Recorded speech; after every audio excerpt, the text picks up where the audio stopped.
Our team has been absolutely gripped and horrified by the story of Vanessa Guillén, a soldier who back in April went missing from her base in Fort Hood, Texas. Vanessa's family says that before she disappeared, she had complained to them about being sexually harassed by a superior. Last week, her remains were found near the Leon River. She was 20 years old.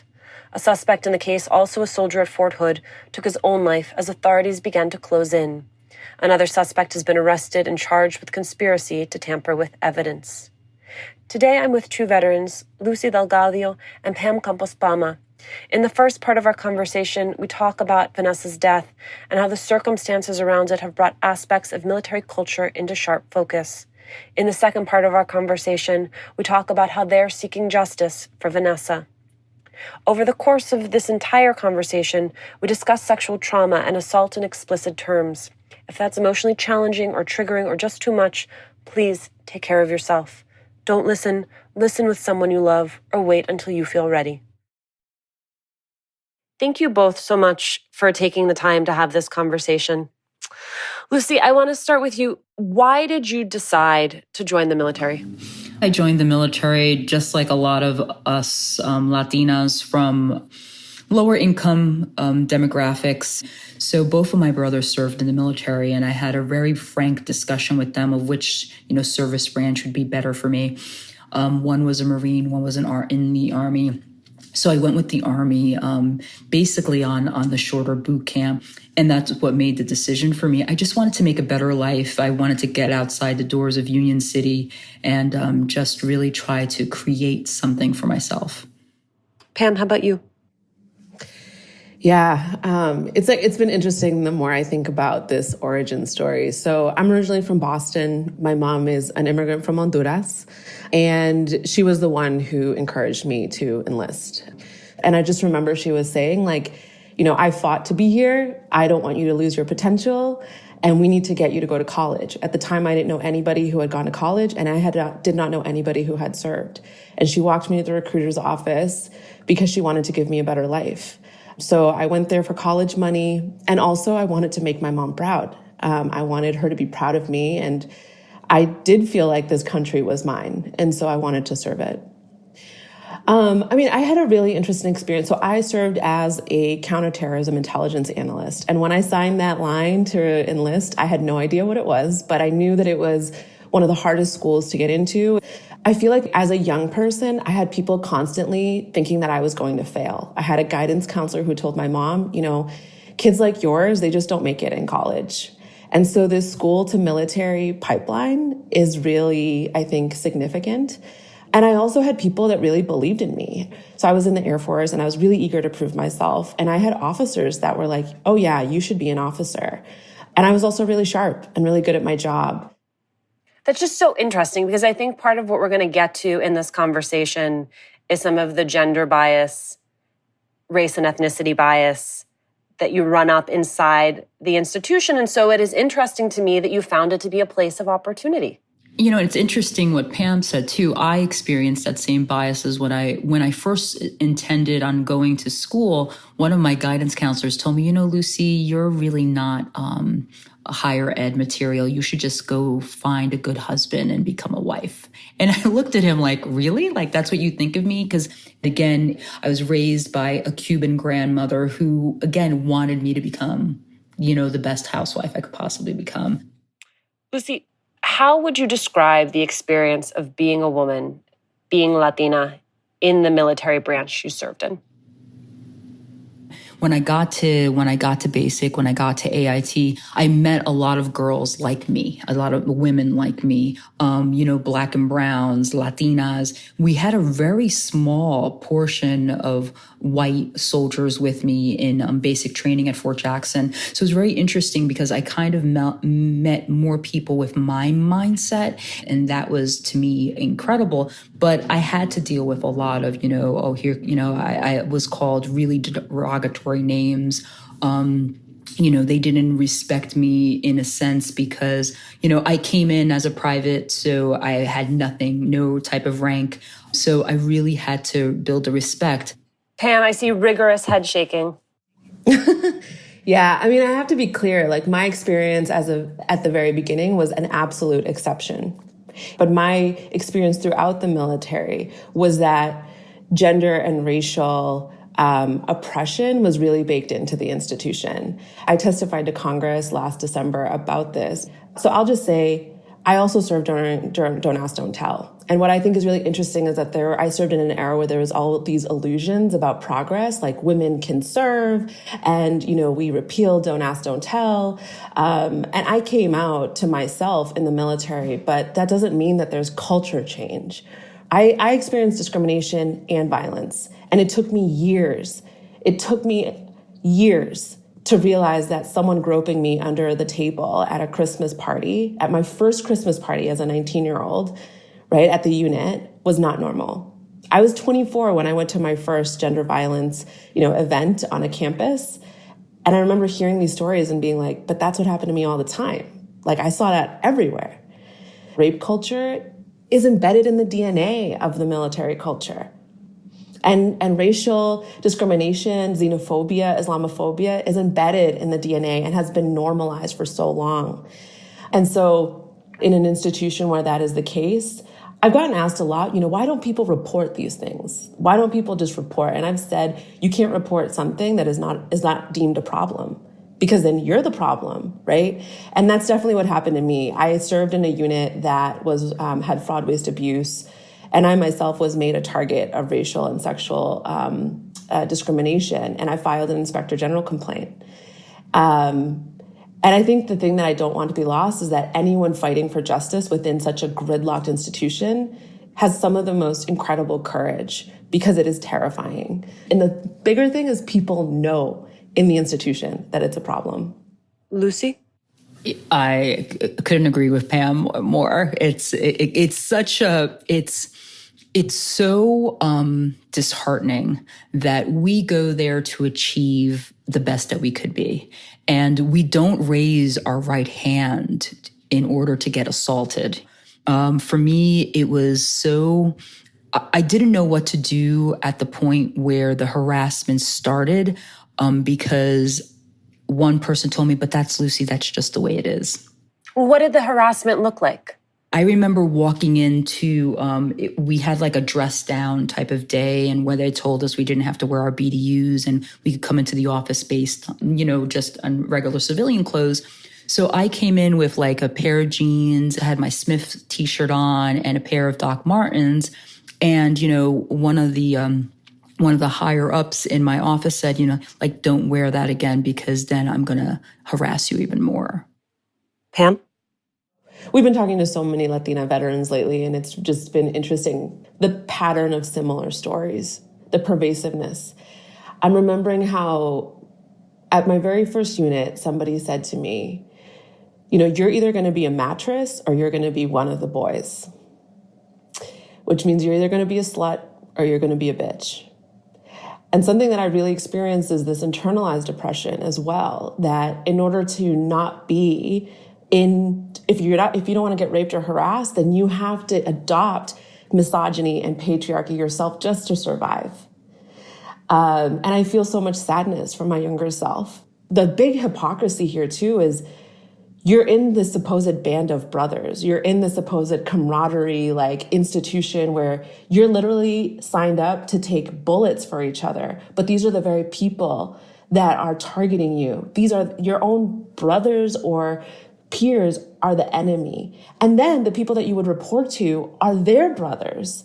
And so it's really interesting. I've said that we live in two different worlds where they're like predominantly men, but people of all genders. There is this dynamic where men are like, I'm so proud of my service, because they get rewarded for having served the country that they love. And what's so damaging to me right now is seeing so many women in whisper networks where they can't be proud of their service to this country, no matter what war or peacetime that they served in, because it was so painful, and we are also erased. For me, I never met the height and weight requirements that the military wants you to stay in, like standards. So I always had to get measured, like for my BMI. And there was one sergeant that the minute he saw me coming in to get measured, he's like, no, I want to do Lucy's. And he would go really tight. in my, like to really like get my breasts together. And I would be like, I can't believe this is happening to me. And everybody's watching me, and people from my unit are watching me, and commanders are watching. And he'd, oh, let me do it again. I just want to make sure I got the right. And he would just adjust it. And I'm like, at one point I said to him, you got the number, like just stop touching my boob. And everybody looked at him like, okay, like that's enough. But I hear when I say that is not sexuality or lust, but humiliation and power, right? That like that's actually what's playing out there. Mm-hmm. And so, and you know, some of my humiliation too was by women in powerful positions. I had a first sergeant call me a doormat. She's like, oh, here comes the unit doormat. And I was like, excuse me?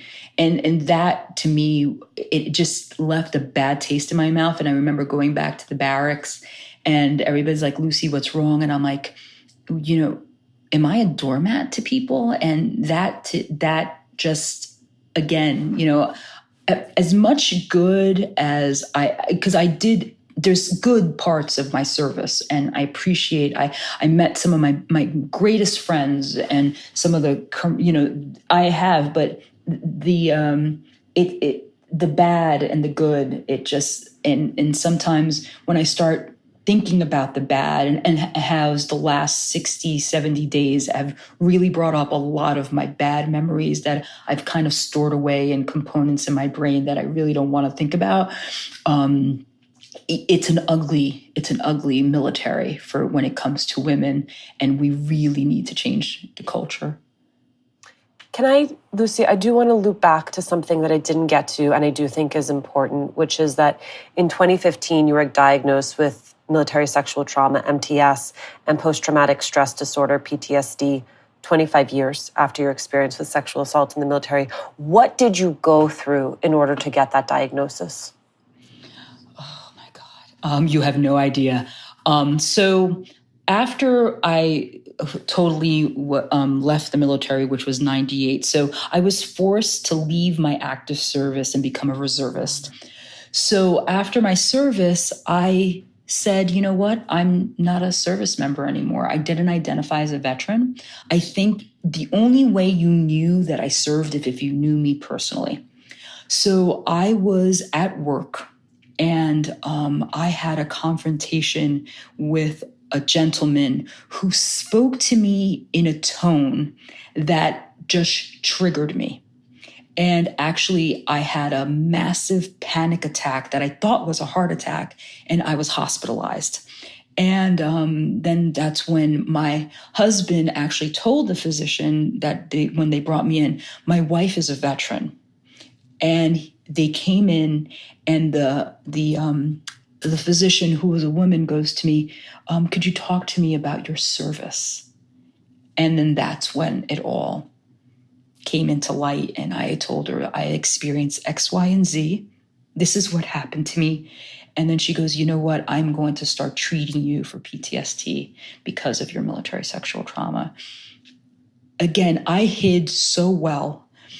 I never told anyone because it was the tarnish of my service. And it's hard because I want my children, I want them to be proud of their mother serving. I don't want them to relate the two, but that's what actually happened. I want to say something just really quick and really important on this piece. So I'm currently in the process. This is kind of a mind-blowing parallel, Lucy. I can't believe this. So I'm currently in the process of my disability claim. And I had to list 5 incidents of rape or harassment to get the military sexual trauma claim. And isn't it disgusting that they make us say 5? And you have to list them out, and you have to kind of prove them, and if you can't prove them, you have to get a letter. So it's this rigorous process, and it's really telling that this has become institutionally an occupational hazard. That military sexual trauma, rape, and harassment is an occupational trauma that people are, it is a disability, but that is something that I think I'm holding a lot lately. And the other thing is in one of my, in my appointments, I'm often asked like, well, what happened before the military? Was your mother married? Oh, tell me, your mother's an immigrant?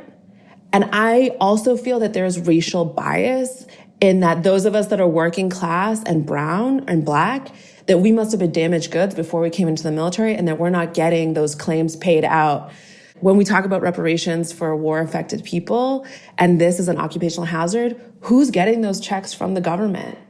It's not us. We'll be right back, but first, a quick ad.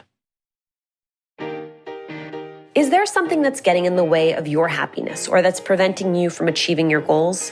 I have found in my own life that talking with someone can make a big difference, but sometimes the logistics, finding the right person, the time to connect, makes things complicated.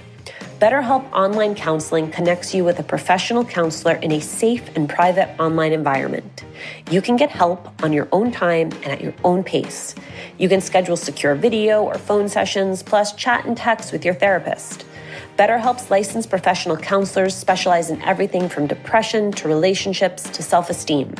In fact, so many people have been using BetterHelp that they're recruiting additional counselors in all 50 states. Best of all, it's an affordable option. Latina to Latina listeners get 10% off your first month with the discount code LATINA.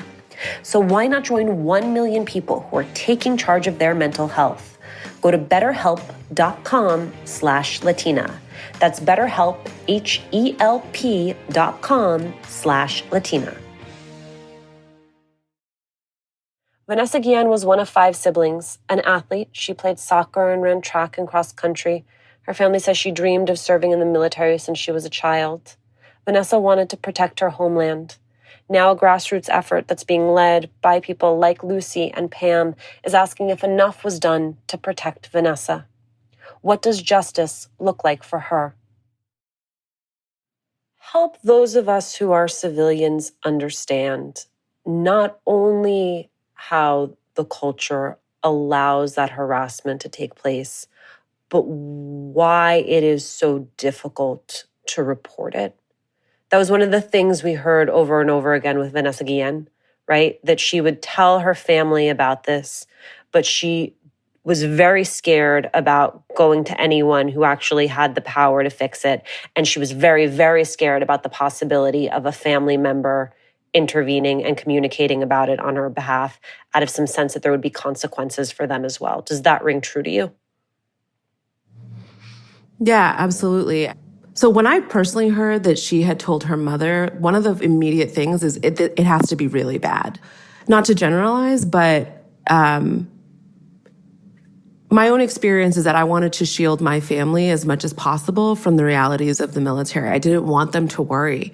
So for her to tell her mother, a working class brown woman in America in this moment, in this time in this country, about that, to me, I was like, it has to be very bad. And I think what it comes down to is it is about power. She was a lower ranking soldier, right? And I would say that there are not real mechanisms, even the mechanisms that are said to be put in place. If you feel that the system is already stacked against you, why would you create more and invite more harm? The other thing is that you have to then defend your complaint. And if you don't have enough power to do that, if it's just you and a bunch of men with shiny things on their shoulders, right? That's a problem. The other thing I'll say is that, and also the system, the military cannot investigate itself. There is no independent mechanisms for investigating violence within the military system. And the last thing is there's no political will. This has happened for decades, I would just say. The fact that Congress members right now who are veterans themselves have not spoken out about this tells you how little political will there is. That if this is happening to one woman who told her mother, you have to believe it's happening across dorms and units on that base. Lucy? Well, for me, it was, I couldn't tell my family because my brother was my actual recruiter. And when I didn't tell my family until recently what happened to me. And my brother who served in the Army called me and he's like, sis, why didn't you tell me what happened to you? And I'm like, because you put me into the Army. You held my hand. You were there with me every step of the way when I went to Fort Hamilton. And I didn't want to disappoint my brother that I was actually sexually traumatized, because his Army is a complete different Army than his sister's Army. And my Army is tarnished, and where his is incredibly decorated, because my brother served 30 plus years. And that's where I tell him, it's not your fault that this happened to me. But I have to explain to you that I shielded you from it because I didn't want you to think that you were responsible for the actions of others because you were my brother. I come from a wildly religious Catholic family. It just made things so much worse because again, I hid for so many years under this rock. And then every time I saw things, inklings of sexual trauma reported or things to that nature, I did not watch any media on Vanessa until like 23 days in. I totally took myself out, and it was a phone call from someone that I serve with. And he called me and he goes to me, "Are you okay?" And I said, "Why are you asking me?" He goes, "I'm watching the news. It's really ripping me apart." He goes, "But every time I look at the picture of her, it reminds me of you." And that killed me. And that's when I said, you know what? I'm going to start opening up. And I felt responsible because all the work that I'm doing in the space still didn't save her. It didn't save the others that don't have the voice. And we have to create a voice for these women that are constantly being harassed, constantly being abused. We have to be a stronger voice. Let me scream so a soldier in the next wave will not have to scream. Let me do the screaming and I'll take care of you. So when you enter the military, this will not happen to you. Pam said that as she was reading about Vanessa's case, the first thing that really popped up to her was the fact that Vanessa Guillén had told her mother, and that things must have been really bad if Vanessa had gone to her mother. What sort of struck you, Lucy, as you began reading about this case?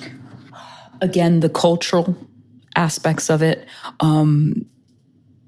I could just imagine the thoughts. When I heard Lupe talk about her sister, and that, that we matter, my sister matters, that really got to me. Because for years, I felt like I did not matter, and I served really, really passionately, and I served with so much commitment. And they took it away from me.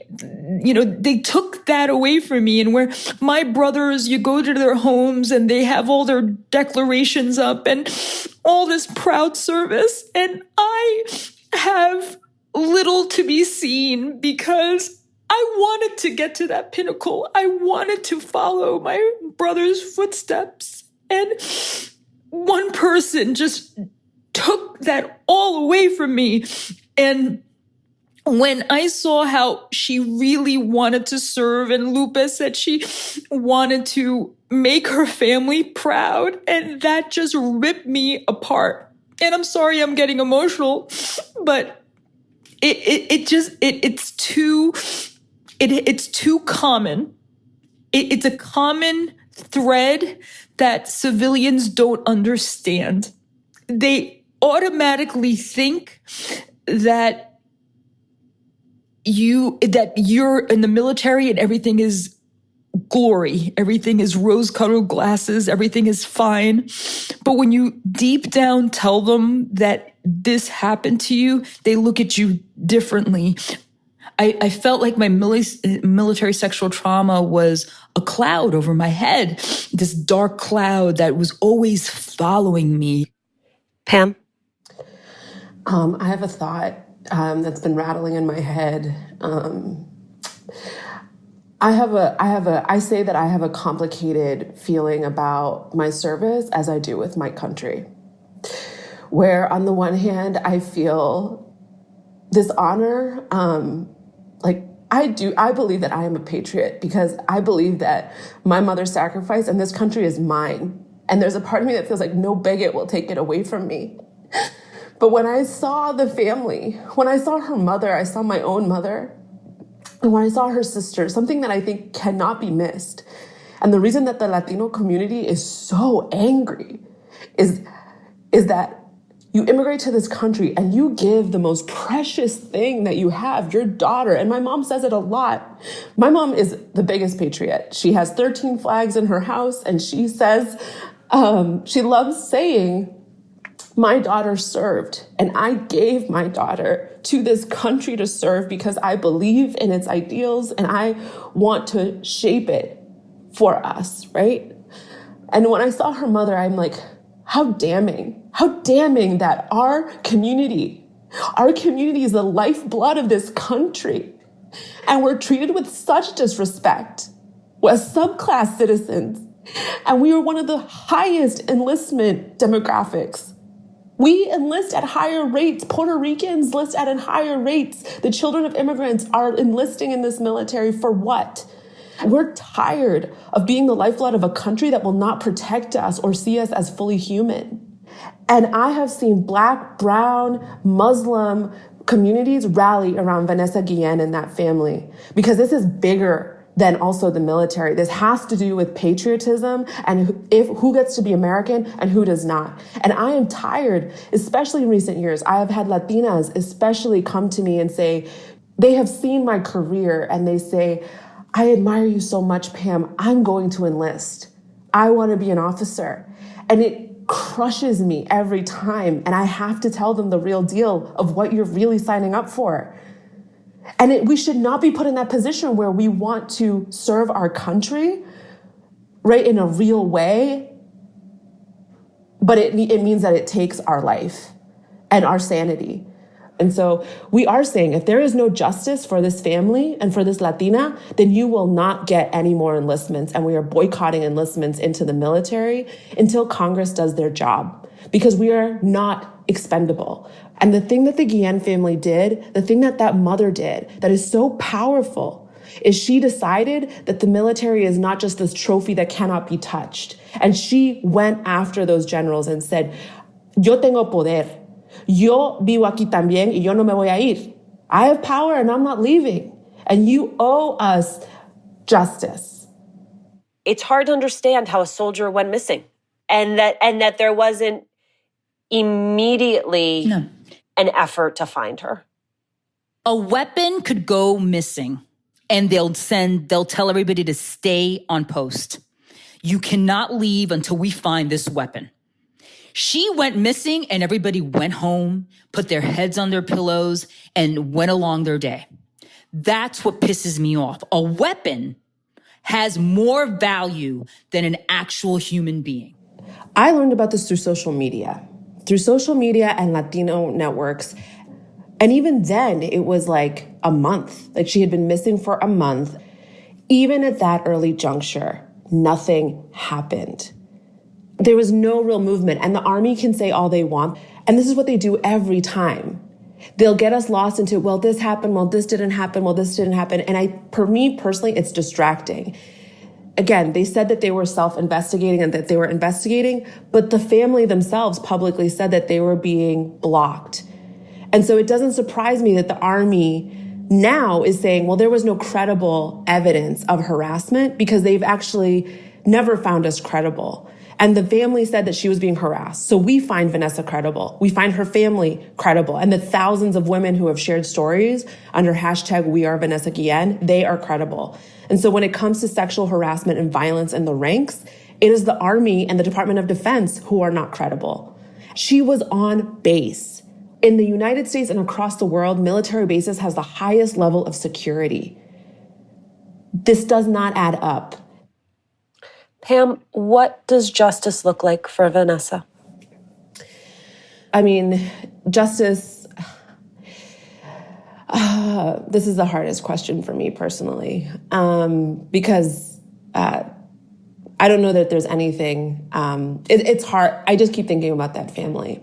My belief is that the Guillén family has been the most courageous has done the heavy lifting and has done what is necessary to finally have hope of even justice in a multi-decade plague of violence in the military.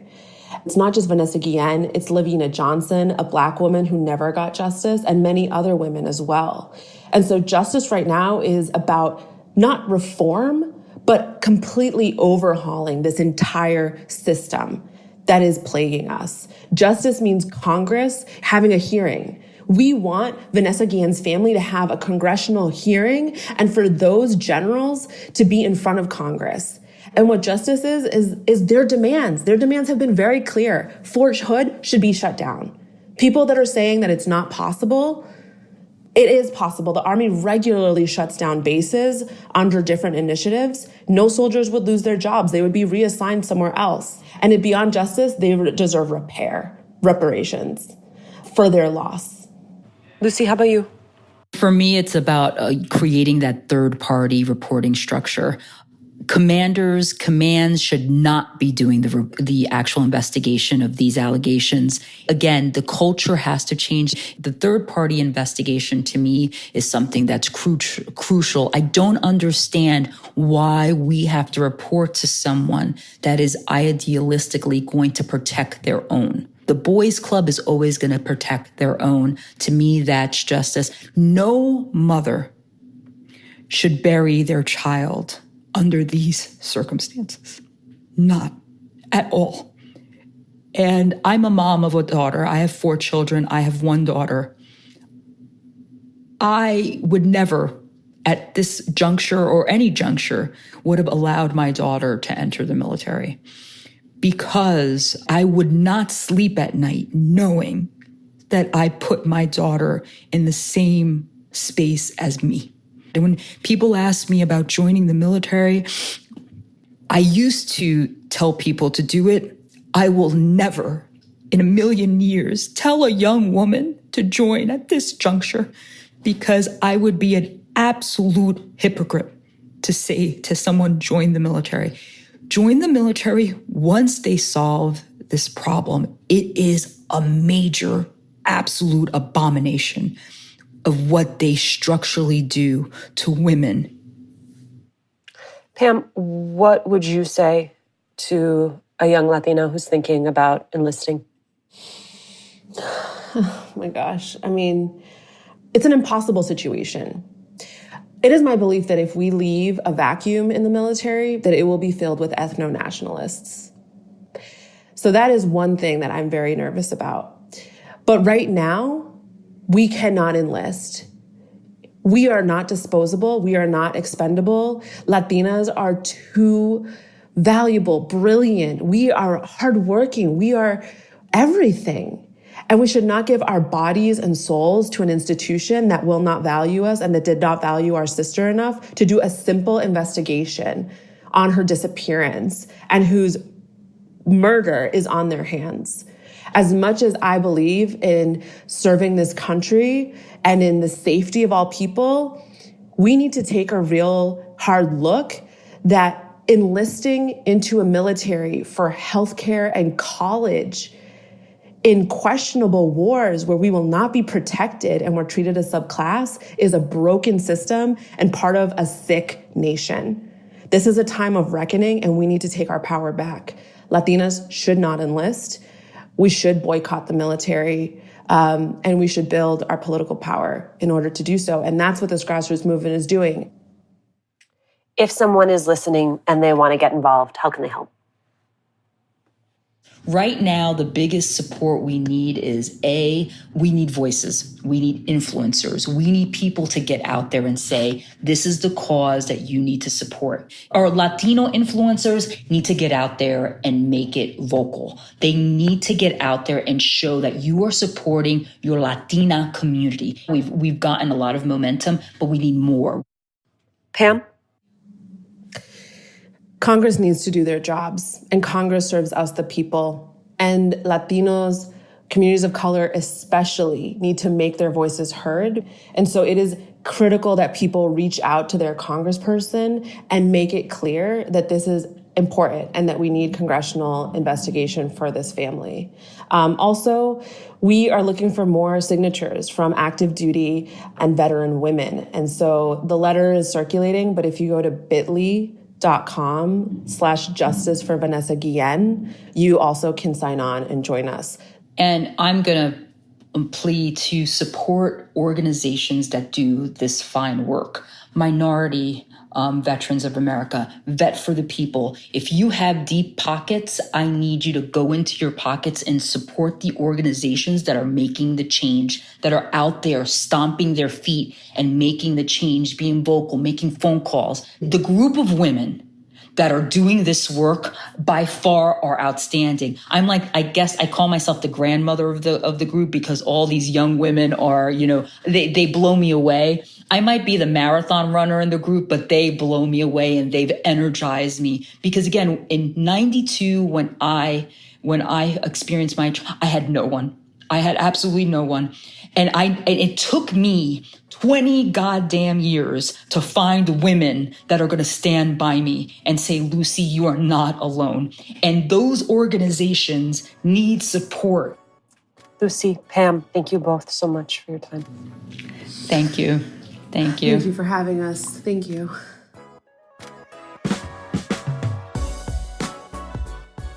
Thanks, as always, for joining us. Latina to Latina is executive produced and owned by Juleka Lantigua Williams and me, Alicia Menendez.